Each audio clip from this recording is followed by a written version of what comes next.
ప్రైజ్లా ప్రభు నామములో మీకు అందరికీ వందనములు. మరి రాత్రి బైబిల్ పఠనాన్ని ప్రార్థనతో ఆరంభించుకున్నాం. ప్రార్థన చేసుకున్నాం. ప్రేమల మా తండ్రి, పరిశుద్ధుడైన దేవ, మహోన్నతుడ, ఘనమైన మా రాజా, మీ పాదములకు వందనములు స్తోత్రములు చెల్లించుకుంటూ ఉన్నాం.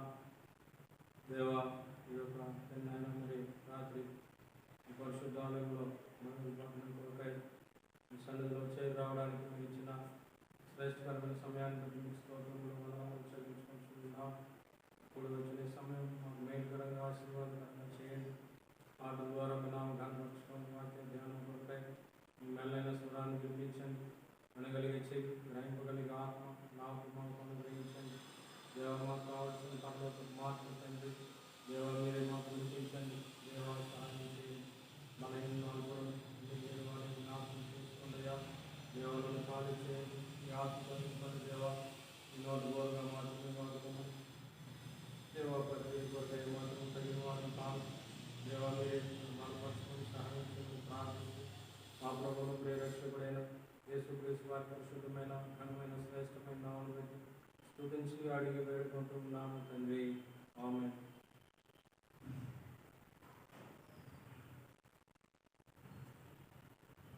మనం పాట పాడుకుందాం. పెద్ద పుస్తకంలో 159వ పాట. ఈ పాటని 2 వచనాలు మాత్రమే పాడుకుందాం. ప్రేమ గల మా ప్రభువా, ప్రేమ ఉన్నావయ్యా. మొదటి వచనము, చివరి వచనం మాత్రమే పాడుకుందాము.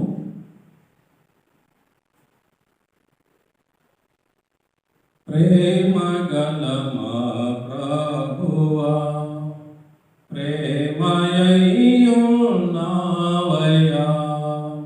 ప్రేమ గల మా ప్రభువా, ప్రేమయున్నావయ్యా. ప్రేమ గల మా ప్రభువా, నీదు ప్రేమ నిత్యమైనది, కరుణతో నాకర్షించే. నీదు ప్రేమ నిత్యమైనది, కరుణతో నాకర్షించే. నిక్కముగరు జువాయెను, ప్రాణమిచ్చుట ద్వారనే. నిక్కముగరు జువాయెను, ప్రాణమిచ్చుట ద్వారనే. ప్రేమ గల మా ప్రభువా, ప్రేమయున్నావయ్యా.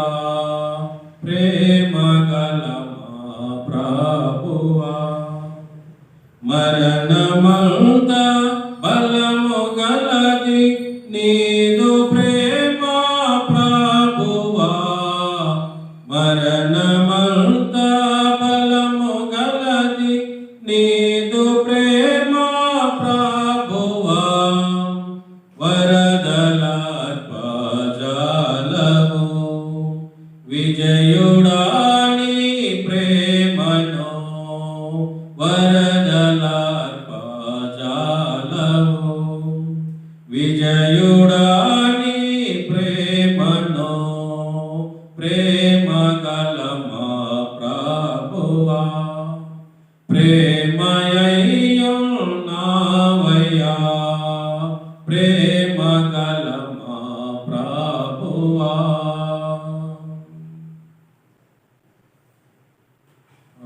బైబిల్ పఠనం కొరకై దేవుని వాక్యంలో నుండి కొన్ని మాటలు మనం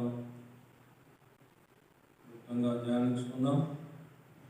పరిశుద్ధ గ్రంథమైన బైబిల్ నుండి ఆదికాండము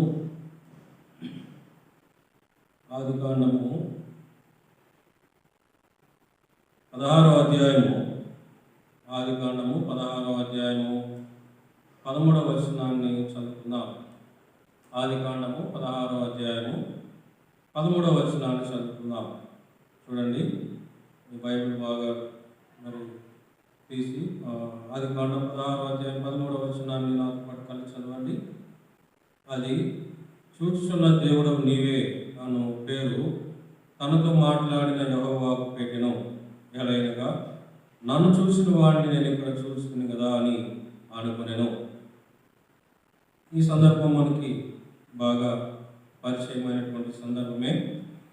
ఇక్కడ చూచుచున్న దేవుడవు నీవే అని మొట్టమొదటిసారిగా హాగరు మరి దేవునికి పేరు పెడుతూ వస్తుంది. దేవుడు ఆదామును సృష్టించిన తర్వాత ఈ సృష్టిలో ఉన్నటువంటి సమస్తమైనటువంటి జంతువులకి, పక్షులకి అన్నిటినీ కూడా ఆదాము యొద్దకు తీసుకొని వచ్చి దేవుడు వాటికి పేర్లు పెట్టమని చెప్పాడు కదా. ఆదాము అయితే వాటన్నిటికి పేర్లు పెడుతూ వచ్చాడు, కానీ ఆదాము దేవుడికి పేరు పెట్టలేదు కదా. కానీ ఇక్కడ హాగరు మొట్టమొదటిసారిగా దేవునికి పేరు పెడుతూ ఉంది. అవునా? ఏమని పేరు పెడుతుంది? చూచుచున్న దేవుడవు నీవే అని చెప్పేసి హాగరు దేవునికి పేరు పెడుతూ ఉంది. ఈ షూరు అరణ్యంలో ఒంటరిగా తిరుగుతూ ఉన్నటువంటి హాగరుని దేవుడు కలుసుకున్నాడు. దేవుని యొక్క దూత హాగరు ఎదురుకు వచ్చి మరి ఆదికాండం 16వ అధ్యాయం 8 నుండి 10 వచనాలు చదువుకున్నట్లయితే అక్కడ ఆ దూత హాగరుతో మాట్లాడుతుంది. శారయి దాసి అయినటువంటి హాగరు, నువ్వు ఎక్కడికి వెళ్తున్నావు అని అడిగినప్పుడు హాగరు అంటూ ఉంది, నేను నా యజమానురాలు దగ్గర నుండి పారిపోతూ ఉంటున్నాను అని చెప్తూ వచ్చిందన్న. అయితే ఆ దూత చెప్పింది, నువ్వు తిరిగి మళ్ళీ శారయి దగ్గరికి వెళ్ళు, శారయి చేతి కింద అణిగి ఉండు అని చెప్పినప్పుడు మరి దూత యొక్క మాట చొప్పున శారయి దగ్గరికి తిరిగి హాగరు వెళ్ళినట్లుగా చూస్తూ ఉన్నాం. అరణ్యంలో మరి హాగరు పడినటువంటి బాధలు, మరి అరణ్యంలో హాగరు ఎదుర్కొన్నటువంటి ప్రతి పరిస్థితిని దేవుడు చూచినటువంటి వాడుగా ఉంటూ ఉన్నాడు.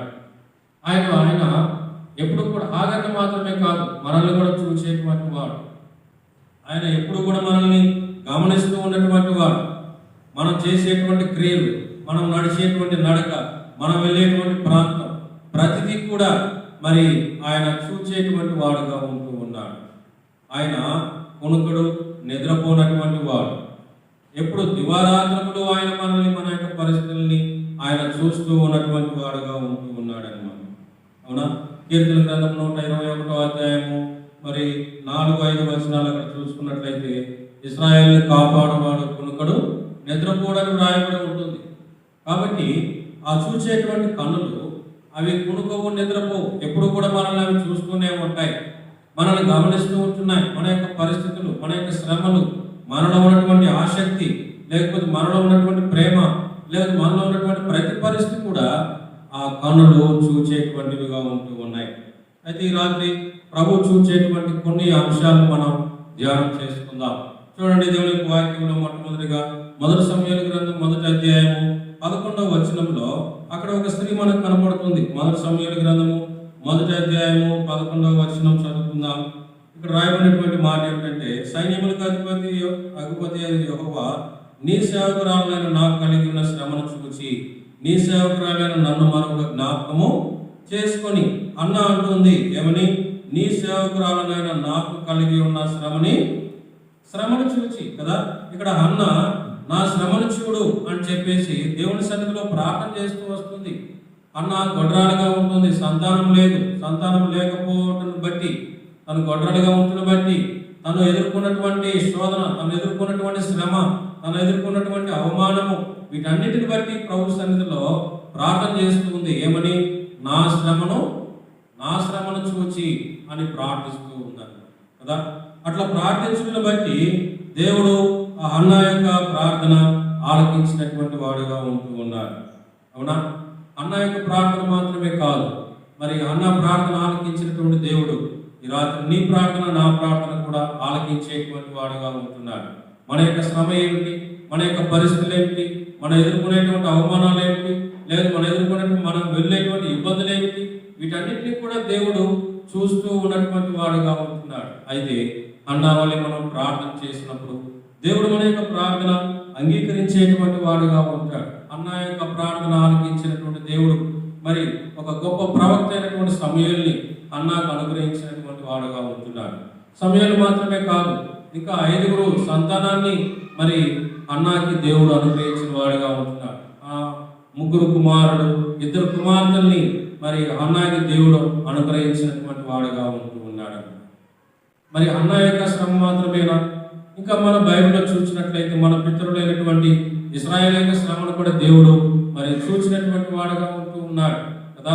మరి ఐగుప్తు మరి ఏలేటువంటి ఫరో, మరి వారిపై ఫరో పెట్టేటువంటి వెట్టి చాకరీ, ఆయన పెట్టేటువంటి హింస, అక్కడ వాళ్ళు ఎదుర్కొన్నటువంటి శ్రమ, వీటన్నిటిని బట్టి మరి ఇశ్రాయేల్ ప్రజలు దేవుని సన్నిధిలో మొరపెట్టినటువంటి వారిగా ఉంటున్నారు. ఆ మొరని దేవుడు ఆలకించిన వాడిగా ఉంటున్నాడు. ఐగుప్తులో వారు పొందేటువంటి శ్రమని, మరి వాళ్ళు ఎదుర్కొన్నటువంటి శ్రమని మరి దేవుడు చూసినటువంటి వాడుగా ఉంటూ ఉన్నాడు. ఆ చూసినటువంటి దేవుడు ఏం చేశాడు? తన ప్రవక్త అయినటువంటి మోషేని వారి దగ్గరకు పంపించిన వాడిగా ఉంటున్నాడు. వారి యొక్క శ్రమలో నుంచి విడిపించుట కొరకు, వారు ఎదుర్కొంటున్నటువంటి మరి ప్రతి కష్టము, ప్రతి పరిస్థితుల నుండి వారిని విడిపించుట కొరకై తన ప్రవక్త అయినటువంటి మోషేను వారి యొద్దకు పంపించినటువంటి వాడుగా ఉంటూ ఉన్నాడు కదా. దేవుడి రాత్రి నీ నా స్థితిగతుల్ని అన్నింటినీ కూడా చూస్తూ ఉంటున్నాడు అన్నమాట. మన యొక్క శ్రమ ఏమిటో చూస్తున్నాడు, మనం ఎదుర్కొంటున్నటువంటి అవమానాలు ఏమిటో చూస్తున్నాడు, మన పరిస్థితులు ఏమిటో అన్ని కూడా చూస్తూ ఉంటున్నాడు కదా. ఆ చూస్తూ ఉన్నటువంటి దేవునికి మనం కూడా మొరపెట్టుకున్నప్పుడు, హన్నా వలె మన పితరులైన ఇశ్రాయేలీయుల వలె మనం కూడా ప్రార్థన చేసినప్పుడు దేవుడు తప్పకుండా మన ప్రార్థన వింటాడు, మనకి సహాయం చేస్తాడు. మనకు కలిగినటువంటి శ్రమలన్నిటిలో నుండి ఆయన మనల్ని విడిపించేటువంటి వాడుగా ఉంటున్నాడు. మనకు కలిగినటువంటి అవమానములన్నిటిలో నుండి ఆయన మనల్ని విడిపించేటువంటి వాడుగా ఉంటున్నాడు. చూడండి, దేవుడి వాక్యంలో ఒక మాట చదువుదాం.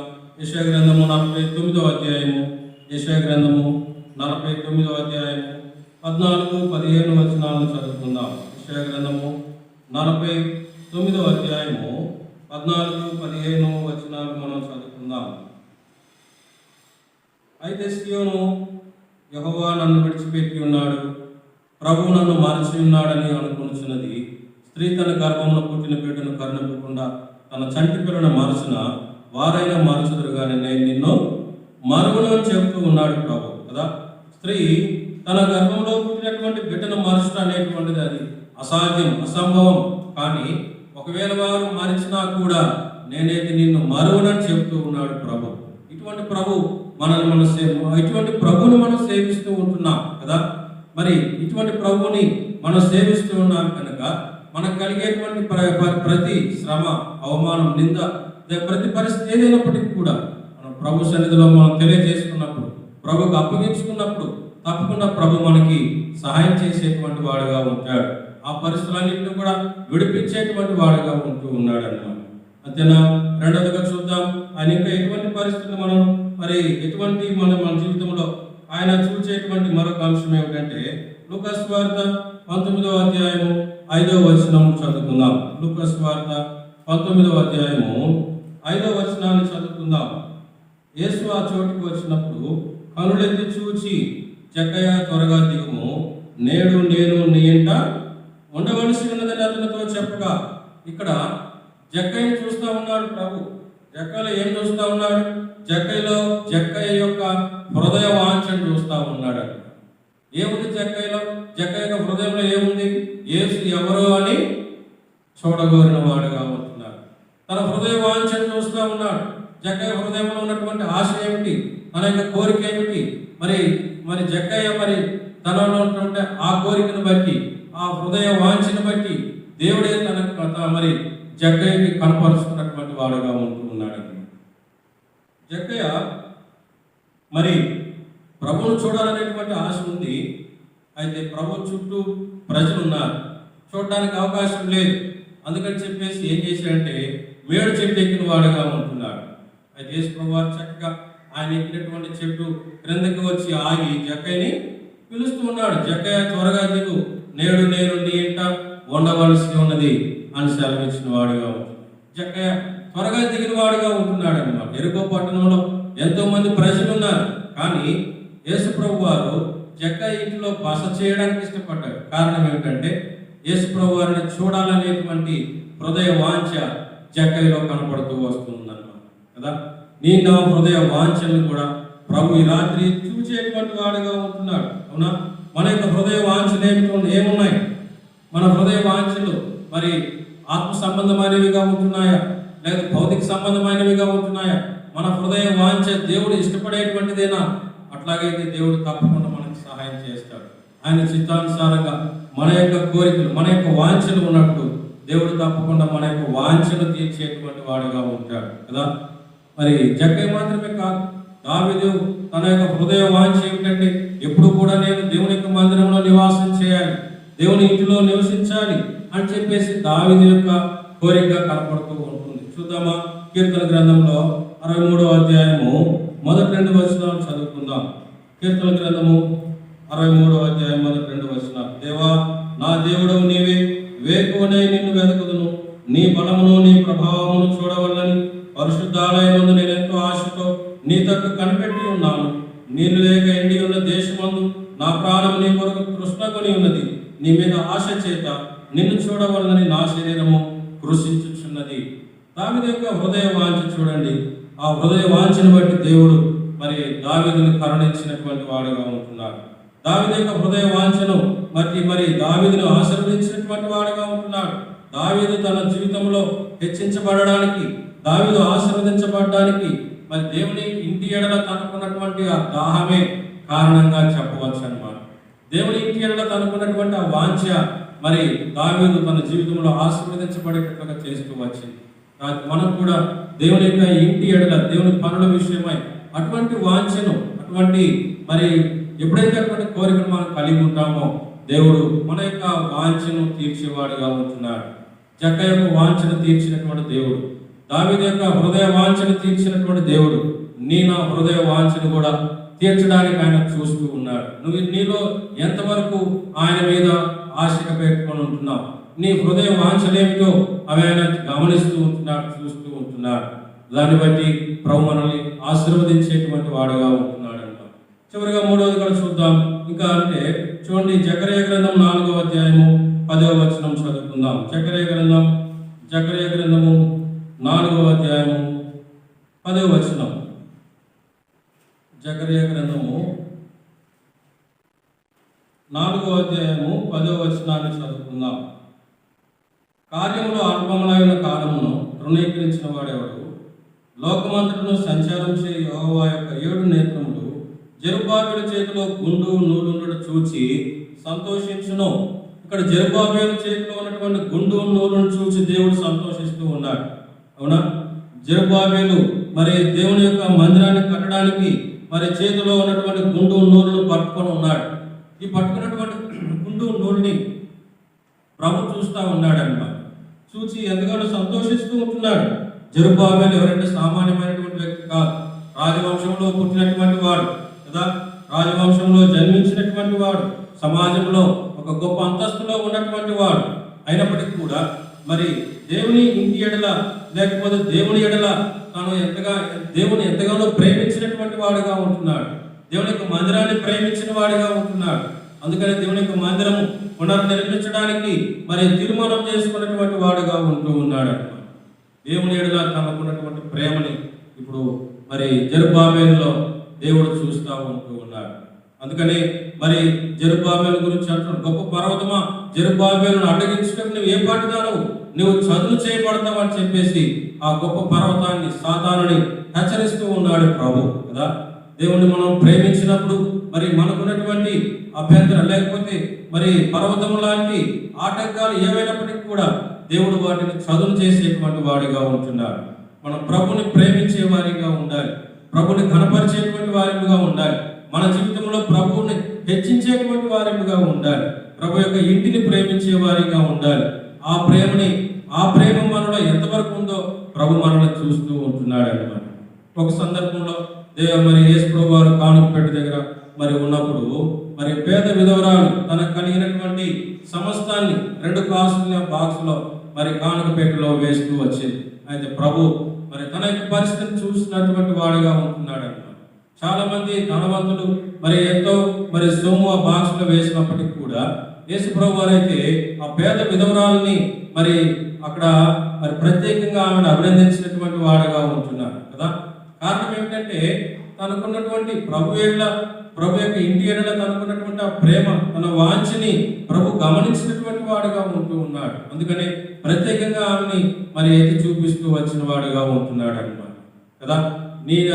మరి నీ యొక్క జీవితంలో, నా యొక్క మన జీవితంలో ప్రభుని మనం ఏ విధంగా ప్రేమిస్తూ ఉంటున్నాం, ప్రభు యొక్క ఇంటిని ఏ విధంగా ప్రేమిస్తూ ఉంటున్నాం, ప్రభు ఇంటి ఎడల మన యొక్క వాంఛ ఏ విధంగా ఉంటుంది. అంతేకాకుండా మరి మన యొక్క శ్రమలైతే ఏమైనప్పటికీ కూడా అన్నిటినీ కూడా ప్రభు ఈ రాత్రి చూచేటువంటి వాడుగా ఉంటున్నాడు. మన శ్రమల నుంచి మనల్ని విడిపించుట కొరకు, మనల్ని మరి రక్షించుట కొరకు, తప్పించుట కొరకు, మనల్ని కాపాడుట కొరకై మన వైపు చూస్తూ ఉంటున్నాడు.